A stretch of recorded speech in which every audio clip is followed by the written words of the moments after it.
कि अभी कोई मंत्रिमंडल विस्तार होगा, क्योंकि अगर मंत्रिमंडल विस्तार ही होता, मंत्रिमंडल फेरबदल ही होता, तो निश्चित तौर पर यह लिस्ट जारी ना होती। हर महीने मंत्री जिन जिन जिलों में उनको इंचार्ज बनाया गया है, चेयरमैन बनाया गया है ग्रीवेंसेस कमेटी का, वहां मीटिंग लेते हैं।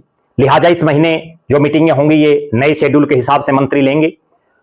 तो ऐसा लग रहा है कि अब उन भाजपाई विधायकों, चाहे कोई 3 बार का जीता हो, कोई 4 बार का, और कुछ एक ऐसे भी हैं जो पहली बार जीते हैं, उनकी भी उम्मीदें थी, क्योंकि इस बार का जो मंत्रिमंडल है नायब सरकार का, उसमें कई ऐसे चेहरे हैं जो फर्स्ट टाइमर हैं, जो पहली बार जीते हैं, चाहे गौरव गौतम हो, आरती राव हो, श्रुति चौधरी हो।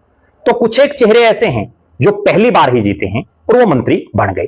उस लिहाज से बहुत से नेताओं को उम्मीदें हैं। बहुत से नेता भारतीय जनता पार्टी के आला कमान के इर्द गिर्द चक्कर काटते रहे। कोई मनोहर लाल खट्टर साहब की हाजिरी मार रहा है, तो कोई नायब सिंह सैनी के हाजिरी लगा रहा है, कोई पार्टी संगठन के अन्य पदाधिकारियों के इर्द गिर्द चक्कर काट रहे हैं। हर शख्स अपनी गोटियां सेट करने में लगा है कि जैसे ही मंत्रिमंडल फेरबदल हो, उनकी लॉटरी लग जाए और वो प्रदेश में मंत्री बन जाए। क्यों? क्योंकि लगभग 2 साल का समय हो जाएगा अभी कुछ एक समय बाद नायब सरकार को, 1/3 कार्यकाल बीतने को है।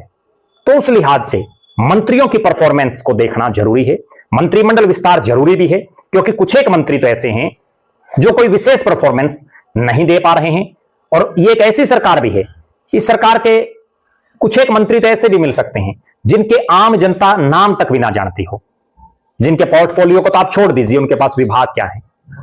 तो इसलिए कुछ एक मंत्री जो लगातार जनता में रहते हैं, उनको और ज्यादा पावर देने की जरूरत है। वो हम एक अन्य वीडियो में विस्तार से चर्चा करेंगे। हम आपको बताएंगे कि हरियाणा प्रदेश की जो नायब सरकार के 13 मंत्री हैं, उसमें किसमें कितना दमखम है, कौन किस किस इलाके में सक्रिय है, कौन पूरे हरियाणा प्रदेश में सक्रिय है, और कौन वो मंत्री है जो हरियाणा का मंत्री होकर के केवल अपने इलाके तक का मंत्री बनकर के सीमित रहा है। आप दर्शक जरूर राय रखें कि आपकी नजर में तमाम मंत्रियों में कौन सबसे ज्यादा जनता के काम कर रहा है, लोगों के काम कर रहा है, अपने महकमे को और ज्यादा ऊंचाइयों पर बढ़ा रहा है। और आप दर्शक ये भी कमेंट कर सकते हैं कि और कौन सा ऐसा विधायक हो जिसको भविष्य में जब भी मंत्रिमंडल फेरबदल हो तो उसको शामिल किया जाए।